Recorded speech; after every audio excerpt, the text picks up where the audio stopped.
She just pulled up with a couple of her paintings, y'all. And so we're talking about within 5 years you learn how to just... I would say within 3 years, right? Because we're not thinking about art as something that's necessary for our daily lives. Which is weird because we're surrounded by art in our everyday, because it's from ads, because ads come because of art. Someone thought about that, brought it to you. It could be bad, could be good, but it's still an art form. So it's like we do not notice how much we need art because, and I think sometimes people jump into bending the rules before they learn the fundamentals. Because this is the thing. You can do something with color and it's cool, but then at the same time, I think you need to learn your color theory just because it's going to make sense the way we're talking. Sometimes if you put weird light on me, I'm going to look weird. Clash. Exactly. All right, podcast listeners, if you are listening, I'm your podcast host, Baserou Moussa, a.k.a. Base. This is Fresh Pete Podcast. On each episode, we deliver fresh perspectives around society and culture. Today, we have an art curator, art administrator here with me. We're going to dive deep into her journey, talk about just how she got to where she got to. So today I bring with you Primrose. How you doing today, girl? Doing pretty good. How you doing? I'm blessed. It's things. It was a journey. Let's just say we made it here, right? I know that's right. I know that's right. Mm-hmm. Yeah. So, I just started my podcasting journey. Okay. I'm on episode 2. So. Oh, made it to number 2. Hey, Yeah. That's cool. Okay. And I appreciate you because you kind of been supporting me on my journey as far as like camera work, creativity, and that's when the thought came to contact Primrose. Why not just hit somebody else that's already been supporting me? You know what I mean? Mm-hmm. So that's why I had you in mind. I wanted to have you on this podcast. Not no particular order, but right now I'm kind of figuring it out. And with that said, let's dive into your journey. Since you've been able to help me in my journey, I had to bring you back. Yeah. Camera work. Yeah.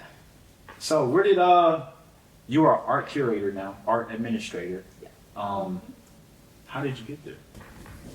I would say I stumbled on this. It was one of those things that just worked out in life, I would say, because I didn't think I wanted to do anything with art. Because as we talked before, I started college doing biology because I thought I wanted to be a doctor. And, I definitely did not want to be that. So I don't mean to interrupt you. Okay. But wait, so the biology, how did you, because clearly you were doing it. And when you have African parents and you're like, it's doctor, lawyer, engineer, I was like, doctor work. Okay, so you got the doctor lane. So I got in the doctor lane. But I'm not going to lie and say I was pressured to do that. It's just like, it's one of those things I just ended up doing. Got you. So, yeah. Yeah, not to cut your wisdom. I kind of figured that. Because even the same with me, like my older brother, he's an engineer. I'm not doing the doctor, engineer, lawyer, extra schooling. Yeah, but the African household, I totally get it. It's the 3 choices. Yeah. So, back to biology. Didn't work. So I switched my major to art. Well, I wanted to do art history, but then UND didn't have art history, so I ended up being an artist because I met a mentor and he was like, you're just going to sit here and learn how to be an artist. And mind you, I did not know how to draw or anything, so it's just one of those things that just pushed myself into. This is why you're at school at UND? Yeah.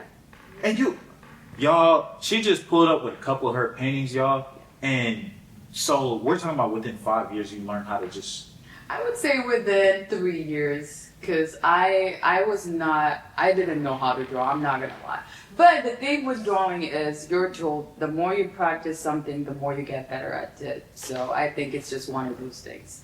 The more I did it, and I was in school for it, so there's the pressure to do something, to finish it, because it's an assignment. Yeah. So it just worked out in the moment. So I learned how to draw. Well, I'm still learning how to draw, so I'm not going to claim I'm so good at it, but learning. And then I decided my concentration was going to be painting, just because I do enjoy painting. So, yeah, ended up doing art and painting.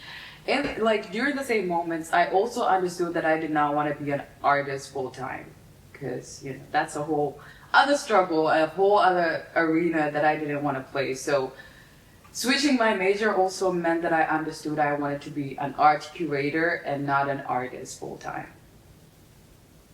So I had that, I had that balance, understanding that I didn't want to be a full-time artist. Okay, but you wanted to be an art curator. I wanted a job in the art world, Right. but not as an artist. Yeah. Yeah. Okay, with that said, because you don't want to be an art. Okay, well, I'm not gonna lie to y'all. I'm very impressed by her paintings. She pulled up with a few of her paintings. One of them was, of course. Oh, a self-portrait. Yep. Yeah. How do you do that? Like, cause I've seen like artists, they'll have the person, and then did you have a picture of yourself? I do paint a lot from pictures, so I would say technology does help me do most of my paintings because most of them are from pictures. So for that one, I took like a selfie, and then from that, I photoshopped it to have the flowers in the back, and then that's pretty much how I came up with a sketch for it. And then taking the sketch from Photoshop, then putting it on canvas. I always make little grids on my canvas, and then I just use those to transfer. So yeah, it just makes my work easier. Really? Plus, I'm not drawing, which makes a difference. Because if I was drawing, I would want to make everything perfect. But I think for me, just because I have painted for a while, it's easier for me to just paint over. Okay. Yeah. Wow, that's impressive. So, because you brought up the word technology, and I was just at the Harrison Art Center. Have you heard of it? Yeah, the Harrison Center. They have AI or technology incorporated into their paintings and stuff like that. You being an art curator, is that something you focus on, how to integrate technology into the art? Not real. I mean, as an artist, I would say I do incorporate technology into my art, but that's just during the planning phase and not actively, because I'm not a digital artist. I am more of a traditional artist. So mine is painting, drawing, or sculpture sometimes. So I'm not actively looking at technology and I'm like, oh my gosh, I want to do this and this and this. Because people do pretty cool things with light and all that. But that's not my focus. I mean, I would want to work with someone in the future who does that, but it's one of those things, I don't know. So I don't know. Yeah. No. But yeah, as an artist, I think I do use technology a lot because, as I said, all my paintings come from pictures because I'm not gonna lie, photos have the opportunity to capture a moment, and sometimes you just need to capture the moment and then replicate it into a painting. Mm-hmm. So it does help, and then I do use Photoshop or basically Adobe Creative Suite. So I use it to make my sketches and all that. So technology does help to make my paintings. I'm not gonna lie. Awesome. Well, podcast listeners, if you're watching a video format, you're okay with us showing your paintings after the podcast? Mm-hmm. Okay, so listeners, if you are listening to audio version and you want to see Primrose's, I'm telling you, within 3 years, she just figured out how, I'm impressed. So yeah, tune into the YouTube. That's where you'll be able to catch her paintings. I mean, you guys have to see it. There's the illustration of her. Can you talk about the illustration of, I'm not sure who it was, but then... Oh yeah, so that was the first painting that I did in portraiture, I would say, because when I was starting off, when you're starting off art school, you start with the basics and then you just kind of get better and then it's more independent. So when I first did the name of the painting, the original, is the girl with the pearl earring. I think most people know that.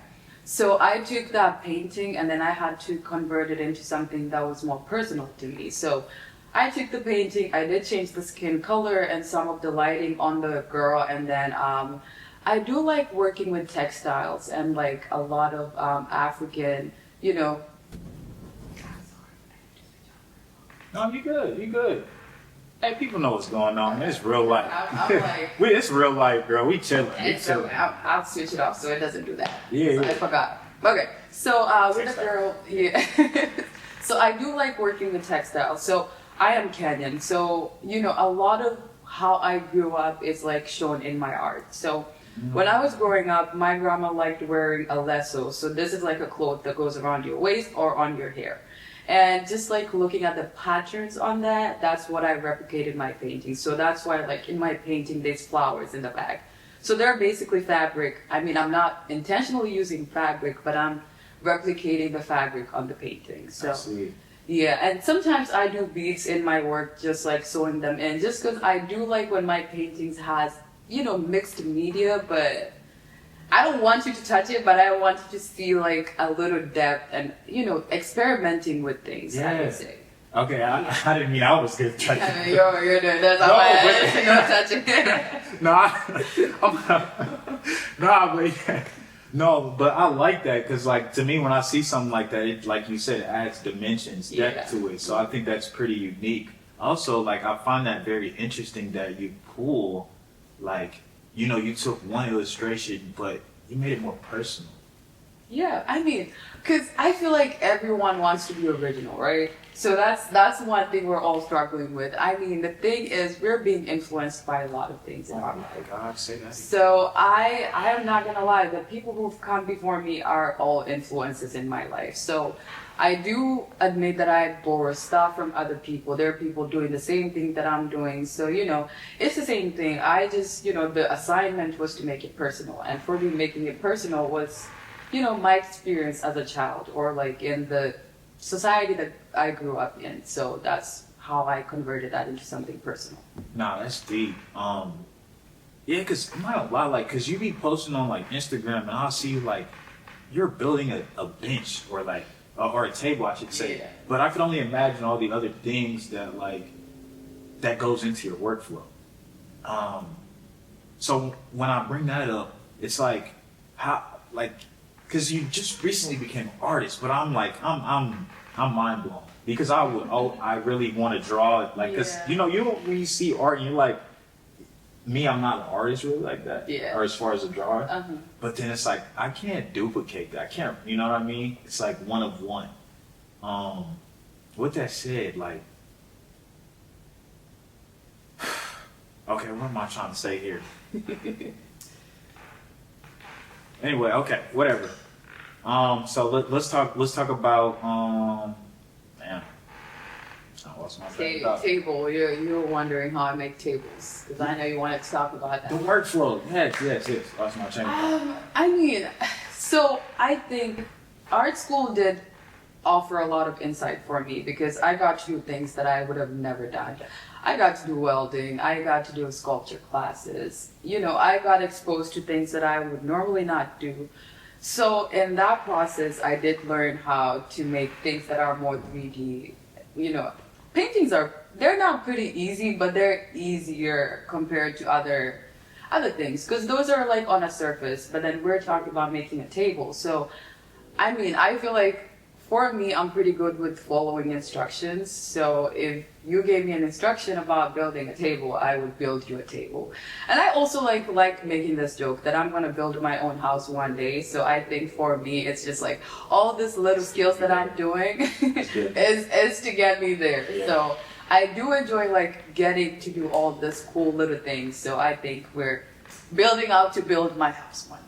I ain't gonna lie, I'll relate to you on that. I want to build my own house. For real, I do. I want to like place a brick. I mean, I don't really want to do brickwork, but I feel like designing my home just because, these are things that I enjoy. Is that the correct curation part? So pretty much curating your whole experience and your entire house. So curating is basically creating an experience, I would say. So something like that. So now that, we're on the curation part, you want to build your own home, and I can see how that just, can you tell me about your role at, just how do you, at these exhibits that you are, museums, when we're creating these galleries and you're curating the experience for the audiences, what is it that you're trying to, does it depend on the artists that come to you, and like, can you just walk me through, what are you looking for? So I would say the one that I can specifically talk about that would make more sense is with the University of Indianapolis, because when we started the gallery, which is called the Art Experience Lab, it was out of necessity. So this was after 2020, and you remember 2020 was a time, with George Floyd dying and all that. There was like the necessity to start talking about DEI in like more incorporating it more into society. So that's where the Art Experience Lab was born. And from that, we already knew that we wanted to create a multicultural center that talks about all these cultures and all these experiences. So we already understand that we're doing this and we're doing this for people, not just us, but everyone else feeling that they're represented. And we're going to a predominantly white institution, so you can see how that goes. So the first exhibit was with like Black individuals, and I remember during that time, my philosophy for curating was not to show Black pain, because I think I had consumed a lot of Black pain in media that I couldn't do it anymore. Like, I seriously couldn't stand talking about someone dying. So when I did my first exhibition with all the artists that I talked about, we talked about, we do admit that there's pain, but then at this time and for this exhibit, our point was to talk about Black life in the lens of like joy and happiness and everything that's not pain, or like talking about Black life in other parts of the world, because the Black experience is not just in the United States, it's around the world. So that was my philosophy with that exhibit. And with every exhibit we've done after that, it's been with representing a different culture. So we've done with like people with disabilities. That's what we're doing right now. So I have to go consult with someone who has a disability, or like an entity that provides resources for people with disabilities, because I'm not experiencing that. So I have to consult to learn about this. Research. Yeah, exactly. So it's a lot of research that goes into it. Lots of things that go into it. Man, I ain't gonna lie, you sound like you got an amazing gig. Like I do. Yeah, like you get to. I'm not gonna lie. I love my jobs. I'm not even gonna lie, because I get to work in arts, which I always wanted to do. So I'm not gonna lie. I like it. Yeah. Yeah. Awesome. Wow, I really connected when you said, man, I'm tired of just seeing all this Black. Oh my God, like I'm still stuck on Emmett Till. Like when they. I know, it's a lot of consuming of Black pain, and then I feel like, as I keep growing as a curator, I also understand it's important for us to know that, those people are getting killed. But for me, it's like finding a balance where we're showing both images. Because I'm not going to lie, I don't want to lie and say, oh, we always have to show good things. Because that's just, we're taking away from the experience of people who are going through all these things. So it's like making a balance where we're showing both good and bad. So. But we can both agree that we need a lot more joy, Black excellence. We do, and I think prosperity. we're doing a lot of that. But at the same time, I think sometimes when we're moving more towards one thing, it doesn't make sense, because then it's like you're trying to forget something that's still part of you. So it's like you gotta pull it all together.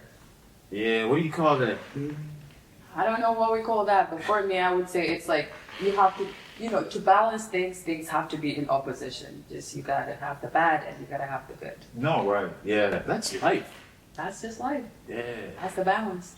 Okay. So because you're an artist, and one notion that I kind of just even if I'm not talking to artists or anything, I'm kind of just aware of, and that'd be like just appreciating art.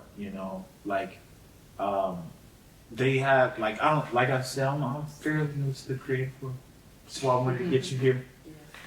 With that said, like I was filming at Butter with my guy Samson, and I saw those artists and how happy they were to sell those pieces and things of that nature.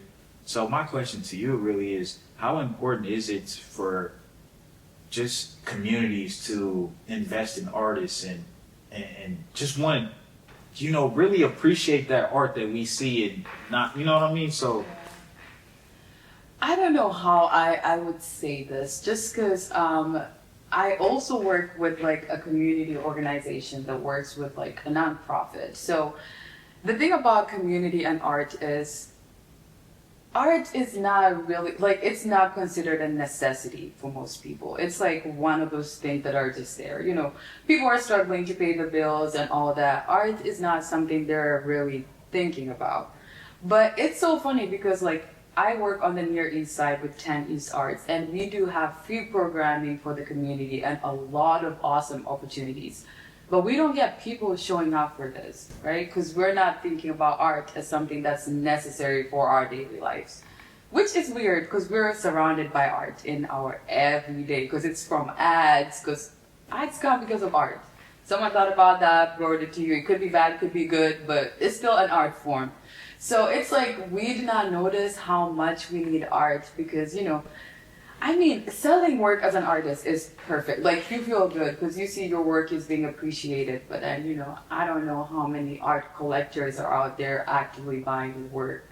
Sometimes art, it's not accessible as it should be, but we're moving somewhere, I think. Yeah. Yeah. I think I just had to ask because, like, I don't know if a lot of creatives in the city, as far as, like, even my logo, like, I was a brand strategist. He's really good at logo design. But, some of these guys, they kind of sell themselves short. It's like, they want to get paid for it, this amount, but, it's like, how do I really charge what I want to, charge and people value? Yeah, I mean, I feel like just because society in general does not understand the value of art, because sometimes I think people think the artists charge too much, but then at the same time, if you spent 8 hours doing something, think about it as a rate. If I spent 8 hours doing something and my rate is $25 an hour, it just has to make sense for that price. Because for me, I've always tried, okay, if I'm selling something, I'm going to think about it this way. How long did I spend doing this? I had to think about an idea to make it, make it there for it to make sense. And then I had to get materials because I'm not just going to a tree and getting this randomly. I'm going somewhere, I'm spending money, but I feel like everyone has their price point, right? You make it. I've sold things for a crazy price just because I could put a price point on that. So sometimes I think understanding your audience, knowing who you're selling to, because I'm not gonna lie, if I know I'm selling to a corporation that's making money, I'm not selling myself short. Yeah. I am going for the highest price I can. Throw that bag. Stop playing. So yeah. Okay. Okay, we need this. Sometimes you gotta believe in yourself. Just say a random price. The worst you can hear is a no. And then keep moving on. And you can huggle that price too. So, I mean. Yeah. Yeah. Awesome. Dang, good. Oh, okay. You can really huggle. If I say 5,000, someone's like, I don't have that. Let's go to 4,500. Keep huggling. Are you into like any art movies or? I've watched a couple of art movies. Can you name a couple? Because I have watched Loving Vincent, which is like an animation of Vincent van Gogh's life. Mm-hmm. I've watched A Portrait of a Lady on Fire. That's that show. No, it's not. I don't remember the name of that painting. I'm not gonna lie, I have seen a way so that's not a Van Gogh painting. Who is that? I don't remember, but it's not a Van Gogh. Oh, I'm tripping. You're definitely tripping. But I have seen way too many paintings that I don't remember people's names. All right, listeners, if you are tuned in, we just paid some bills. Primrose, talk to me. I don't know how to draw. I don't know how to paint. Okay. But when I see art, it's cool. I really want to get. I want to start. What do I do? Like, let's say I want to be a painter. I mean, you can teach yourself anything. YouTube. YouTube. I feel like, well, for painting, I wouldn't say if you're trying to do. Okay, so let's start here.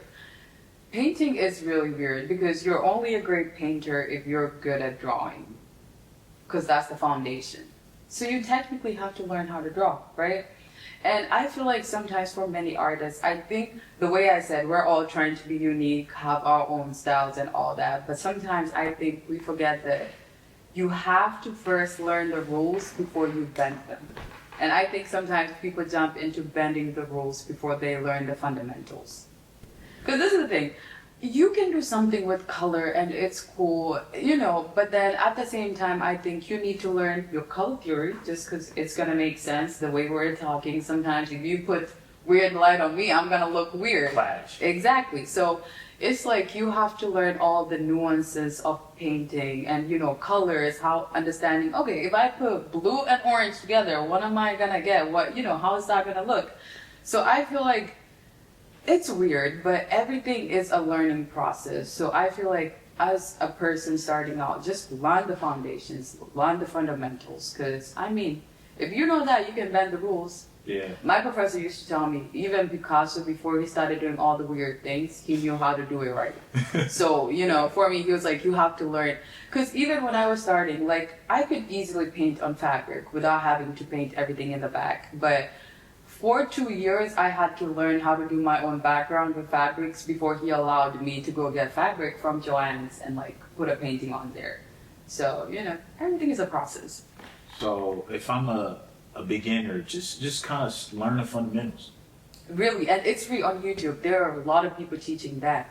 Like, learn how to draw a figure naked. Just go look at pictures, draw that. You literally, it's that easy. And I feel like, keep a sketchbook if it works for you. It's nice. That's interesting, your take, because I do like the camera work, like framing, rule of thirds, you know what I mean? And I can understand why you would need to know the fundamentals as far as like framing a subject, because what you're trying to do is communicate something to an audience, and it has to make sense in your head. The fundamentals make sense. You have to start there. Literally, because like I remember when I picked up the camera, and like I just was like holding the camera, and like, dude, just stand there and I'll take the photo. Like I'm not thinking of let me get a low angle to make the subject look more dominant, whatever the case may be. But why is it important to like, because, okay, so you touched on the fundamentals, but why is it that, like, what does breaking the rules allow you to do? I mean, I feel like breaking the rules is like when you start exploring the things that you want to do, right?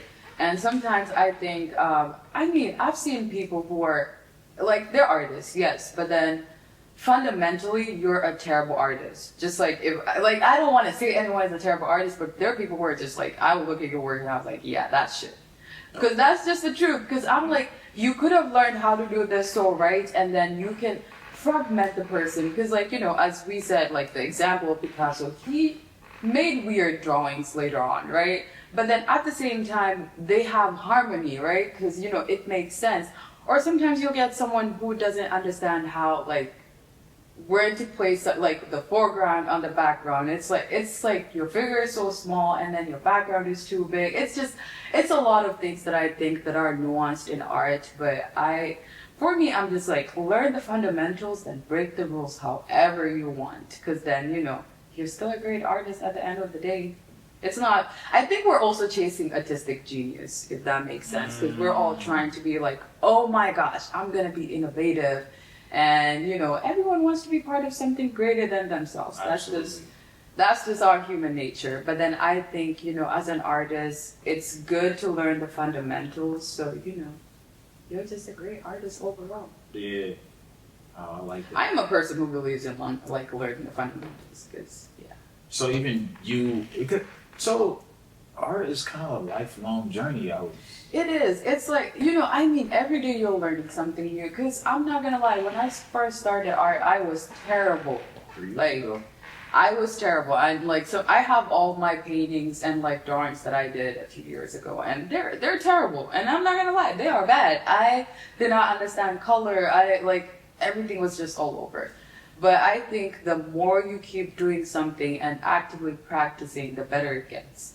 And for me, I was a person who I hated abstract art. Like, that's the one thing I did not want to do. But someone pushed me to do it, and now I kind of like it. But then, everyone has their process. So, yeah. Okay, you just talked about challenging yourself. You told me someone challenged you to try abstract. Yeah. A lot of people get comfortable. I mean, when you find a style that works for you, that you can easily do, But, okay, so now that you had this person challenge you, push you to do abstract, and you got this painting, y'all. She handed me this painting, y'all. You had it upside down. I had it upside down. That one was abstract for real. But, I feel like the reason I did abstract is because when I was still doing college, it was like I had a short time, and then I was taking classes that were like overlapping. So my professor was like, you don't have to do portraits all the time. You can do something abstract, something you don't really have to think, something you're just doing for fun. And I just started doing color paintings. I literally put colors next to each other and just see how they affect each other, and that's pretty much all. So it's like testing. So it's like pretty much continuously testing how colors work next to each other. Like if you came to my apartment, it just looks like a unicorn threw up in there because it's just color. Really? Yeah. Whoa. Okay. That gave me some food for thought because like I do a lot of like you see this is my art, like the lighting, production, and all of that. And yeah, I can see because like that's the thing, like I really like purple, like especially on our skin, like purple just be hitting every time. Okay. Every time. I don't know. That's just my take. I swear. As long as it's not white light. I have a beef with white light. Yeah, That's my inside joke, y'all.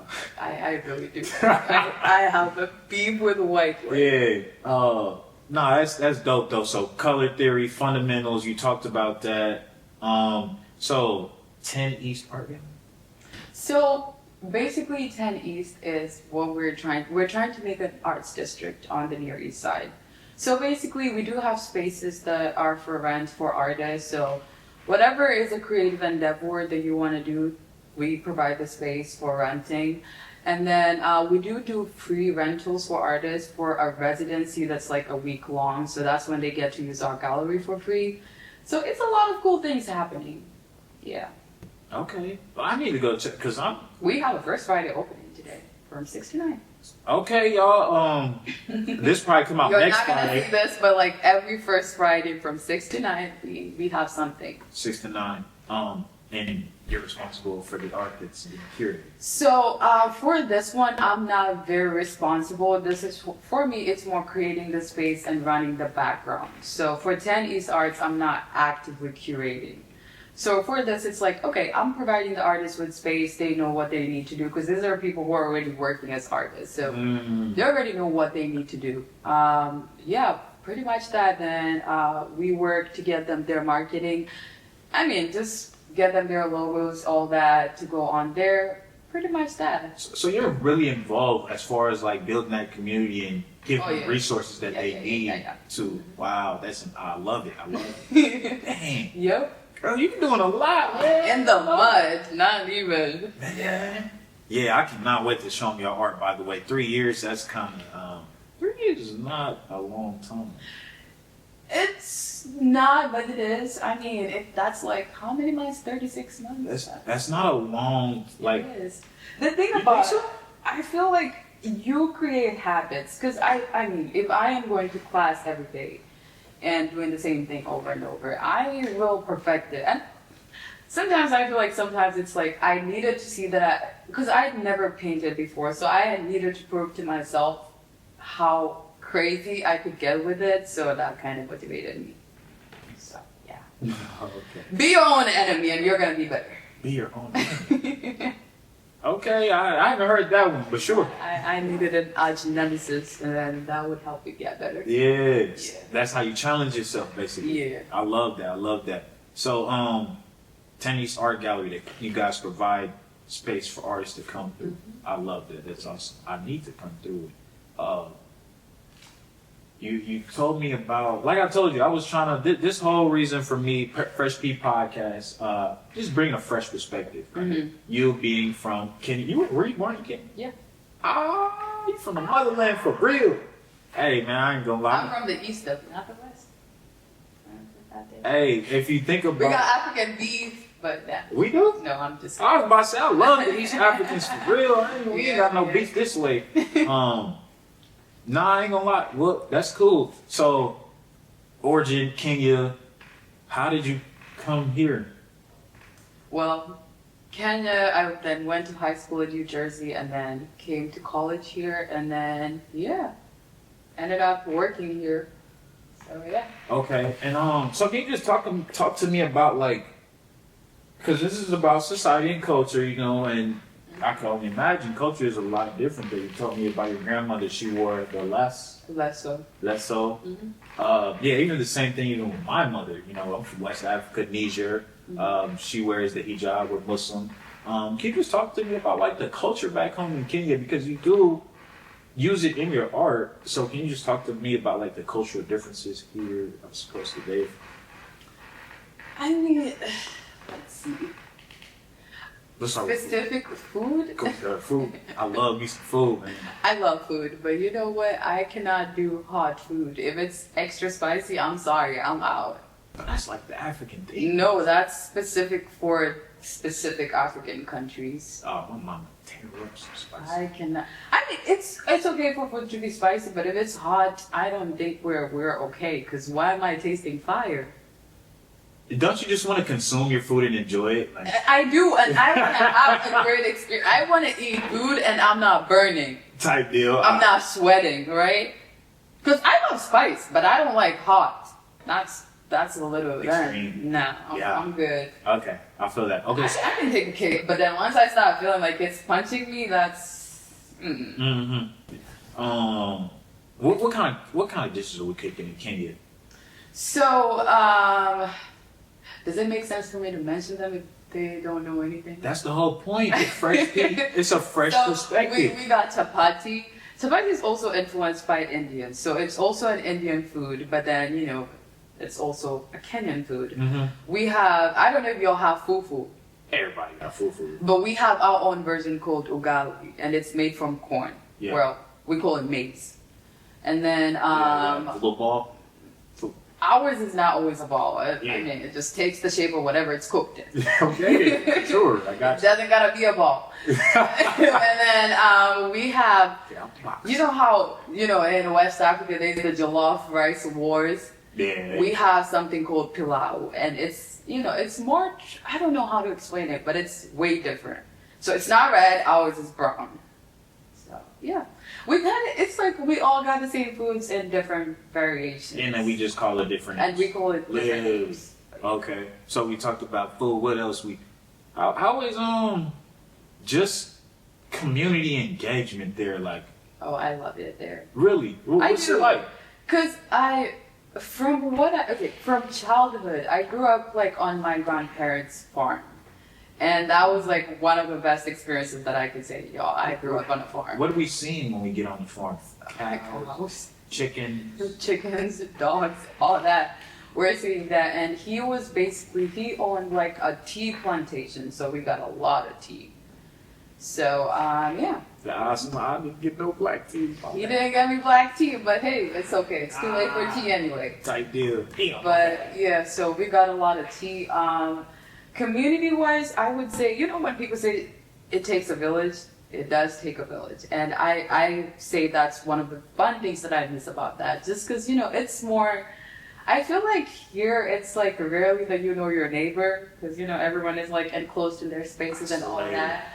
But I would say in Kenya, I knew all my neighbors within a 5-mile radius. Just because, we're all spending time together. It's like, homestays are open. Because it's like, there are more homestays with compounds and you can just walk in, say hi, you can and my grandparents owned land near, like, their house is like, it feels like it's in the middle of a forest. So, it was a fun experience, I'm not gonna lie. I miss Kenya for that. It's a great community. I ain't gonna lie, you did gotta take me to this farm. Cause like I started my YouTube channel and I'm gonna show you after this. So I go down to like Brazil, Indiana, and there's a farm there that like I just I told you I'll be networking, I'll be chopping up. Who got some money type deal? Yeah. So I take my drone, my cameras, and like we went and got like some feed for the cows and stuff. So I got like the little baby calves. You know what I mean? And I'm like, that's the first shot, right? Because people just gonna smile at that one day. Just, we love cows. you know what I mean? So I love the farming, and I don't know. I feel like that's the part that I wish we had more here. I know. I love a good farm, but I also love the city. So I'm just like, opposites make you who you are. You balance that out. Yeah, but even with the it takes a village. Like It does take a 5 village. mile radius. It You does. know about like I did, and then where my grandparents live, it's also a very hilly place. So like, one of my cousins lived on the other side of the hill, and then my grandparents lived on this side of the hill. We could literally make our hiking back and forth. So it was a pretty great. that was like a little journey. It was. It's like, you're going into the forest, walking through the rivers. We love walking in rivers. So yeah, that was fun. Man, so like if I went out to Kenya, I could just like pretty much hold my camera out and I could get content anywhere. You could. Just of You nature. just don't, So, yeah. huh? Just don't. What? Don't go in the city and someone just takes it. It's like that. I mean, duh. Not everywhere though. I'm just Nah, kidding. I'm knowing. Yeah. I'm how the boys with. We good. Mhm. We good. Yep. Yeah, that's interesting. No, I do like that community aspect, like you knowing people, and I think that's Yeah, because even in the city, it's the same way. Because I do know all my neighbors, like where we live in the city. So Mhm. it's nice, I would say. Yeah, because that's one thing I've noticed too. Like I'll go down in the country, like everybody know who's who. Yeah, because you all need each other, one or another. I ain't gonna lie, like I grew up here, and it's like you might be beefing with your neighbor. Right. That's and I'm when you like, leave. why we biffing? We could be out here having Sunday dinner together and all that, but hey.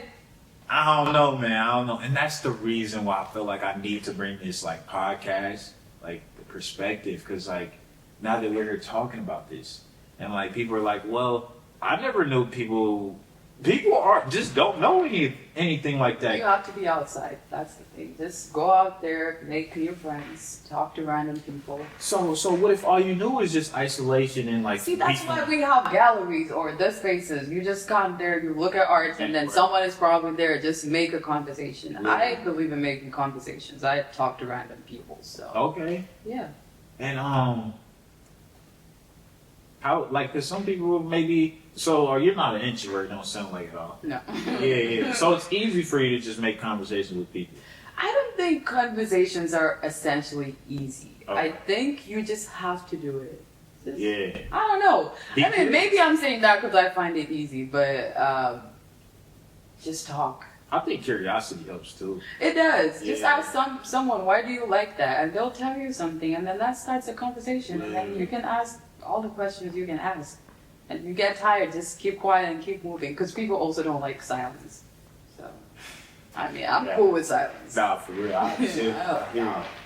I'll sit there, and then when I'm ready to talk, I'll talk. Yeah. So we started in Kenya. That's our origin. Come to New Jersey. We do high school in New Jersey. Yeah. New Jersey is a lot fast paced compared to here. Yeah. How was New Jersey? Did you like it? I mean, it was pretty cool. It was also high school, so I went to an all girls Catholic school, which was pretty good. I loved every minute of it. Yeah. I think it does teach you a lot about sisterhood, and as a black woman, and I was surrounded by a lot of black women, so you get to appreciate that. And then and then I moved here, and then that's where I had my culture shock being in a predominantly white institution. No kidding. Yeah. You Indian. I'm not gonna lie, even in the spaces, you do end up finding your own community, which is always nice. Yeah. You find your people, and Yeah. Oh man, I'm glad you were able to overcome the shock because it's at the end of the day, you gotta get over things.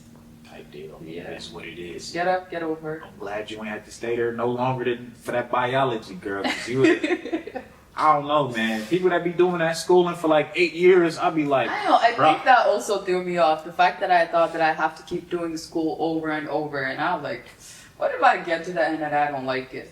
yeah. I'm not about to find out at the end. So When you told me you was doing that, man, anybody that tell me they doing doctorate, Lord, one of those things, that career path, that schooling path is about 8 years. that is more than 8 years, because. See, I ain't even want to go there. I would Right. be nice. That's a long. And It's long. when you told me that, I'm like, good luck. I'm like, yo, you got it. 'Cause, I did until I didn't. So mhm. yeah. I'm glad because I love to hear that you're saying that you love being an artist. Oh yeah, I love it. I'm not gonna lie, and I think I like being an artist more because I get to do it on my own terms. Because I'm not being pressured to create something to sell, right? I'm just doing it. Because I'm not gonna lie, my apartment is like my art studio right now, and I am doing random things. Because I literally will play around with all materials and just see how things work. And I think for me right now, art is all about making things that I'm gonna place in my apartment. So it's like, I just want something that aesthetically fits my apartment, and that's all that I'm doing. I'm not pressuring myself to make something that's like, oh my gosh, I gotta sell this. It's like, oh my gosh, I gotta put this somewhere in my apartment. Yeah. So So now that you're talking about art, you told me you walk in, it's like a unicorn display. So I mean, yeah, I do have a lot of colorful stuff in my apartment. So where does I got a couple questions. One being, where do you get the ambition or inspiration to whatever it could be? Let's say your self-portrait. Where does it come from, the inspiration? Is it like, oh, now I just want to do this now and I'll do it? Like, how does it work? I don't know. I don't know how to explain it.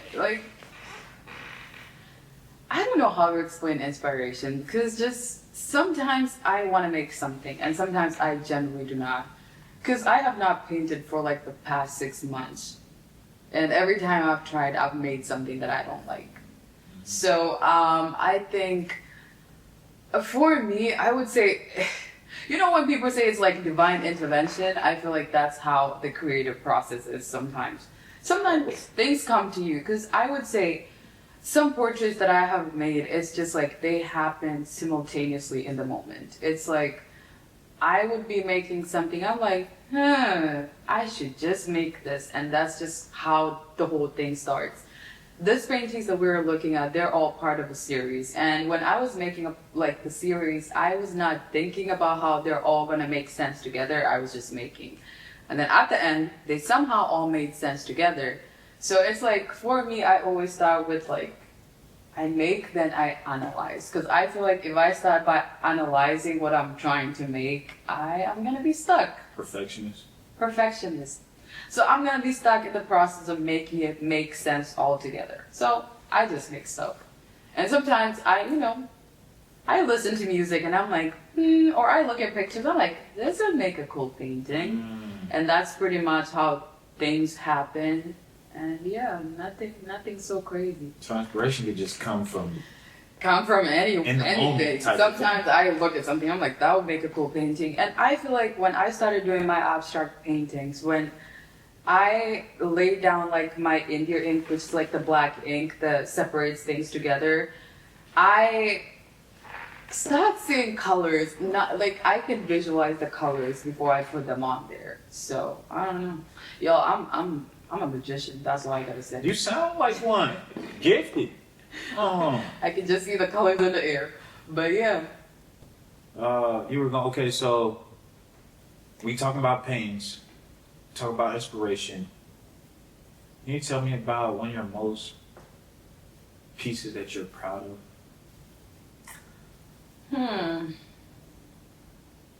I feel like it's the self-portrait that I made, not the one that we looked at, but a different one. And the reason for that is when I was making it, I took the time to kind of start learning about my own beliefs, or my traditional beliefs, or the tribe that I belong to and the things they believed in, listening to traditional music, because I'm not gonna lie, when I was listening to that music, I was making up things that I was just doing.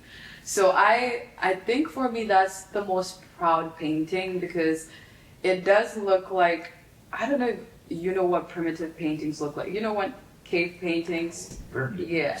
So I was trying to make it look primitive and also try to make it look modern at the same time. So I was playing along with the two opposites.